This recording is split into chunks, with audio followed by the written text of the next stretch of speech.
Bonjour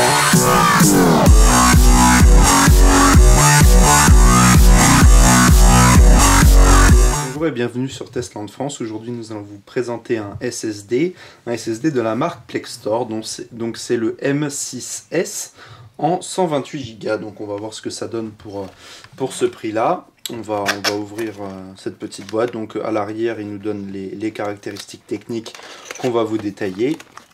Hop. Donc il est fourni tout simplement avec un petit manuel d'utilisation, rien de bien important. Et donc voilà, on a le SSD, donc on n'aura rien d'autre, on n'aura pas un petit socle pour le poser sur des emplacements de disques durs plus grands, on aura juste voilà ce SSD qui est assez joli, assez fin aussi, hein. Il est plus fin que, enfin la plupart des SSD sont de cette finesse là en 7 mm, mais il y en a qui sont un peu plus épais. Donc sur celui-là on retrouve le logo Plextor, M6S, donc il est en gris métallisé, légèrement anodisé, c'est assez joli.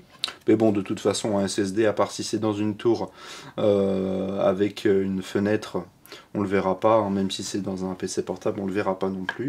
Donc à l'arrière, donc Plextor avec le modèle, tout ça. Pour être précis, c'est le PX-128 M6S. Donc ici, on a un port donc en SATA 3, 6 Gb par seconde. Le SSD est assez léger, il fait 60 grammes, hein, c'est du métal quand même autour.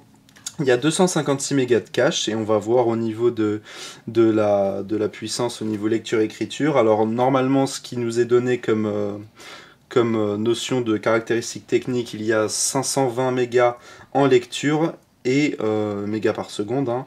Et en écriture on est à 300 mégas par seconde, donc c'est pas énorme, hein, on est en dessous de la moyenne des SSD.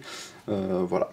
Et en opération par seconde, en lecture on est à 88 000 et en écriture on est à 75 000, donc pareil, voilà, ça reste correct, mais en écriture on n'est pas au milieu, hein. Il y a deux technologies de chez Plextor dans ce SSD, la technologie TrueSpeed qui garde les performances et la vitesse du SSD même après plusieurs années d'utilisation. Donc c'est pas mal fait. On a aussi une technologie Plex Turbo qui est assez pratique. En fait, ça utilise la mémoire de votre ordinateur, la mémoire vive, la RAM de votre ordinateur pour augmenter la mémoire cache au final de ce SSD. Donc en gros, il sera plus rapide, ça alloue automatiquement. Donc c'est une technologie qui est entièrement autonome. À présent, on va le mettre dans un ordinateur, on va tester sa rapidité. Nous avons installé donc ce petit SSD ici en SATA sur une carte mère Asus Republic of Gamer, comme ça on n'aura pas de souci de rapidité. Et on va commencer par un petit transfert. On a pris une vidéo qui fait 10 Go et on va voir la rapidité de ce transfert. Alors on va aller sur notre donc, SSD que nous avons installé. On a bien 119 Go utilisables, hein. Hop, on va transférer la vidéo de 10 Go et on va voir la rapidité. Donc vous voyez là on est à 570 mégas par seconde, 500 mégas par seconde à peu près. Bon, on va pas, voilà, 563, 463, 428, ça baisse toujours un peu, mais bon, l'indication de Windows n'est pas super précise non plus. Mais voilà, pour télécharger... pour transférer 10 Go, vous voyez en quelques secondes c'est fait.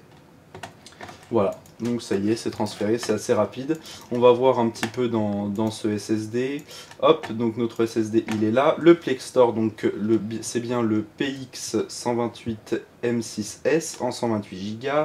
Donc on vient de l'allumer pour la première fois, nombre d'allumage 2.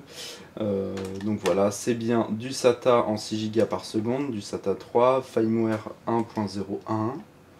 Donc voilà, niveau correct bien sûr, vu qu'on vient de l'utiliser. Et on va tester un petit peu la rapidité, donc en séquentiel. On va faire en lecture et en écriture, on va prendre un fichier de 100 mégas par exemple. On sélectionne bien notre SSD et c'est parti.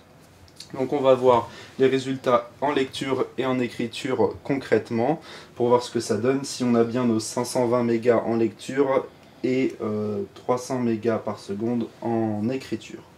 Donc là, sur les 520 mégas en lecture, on a 511, donc c'est plus que correct, hein, on est presque à nos 520.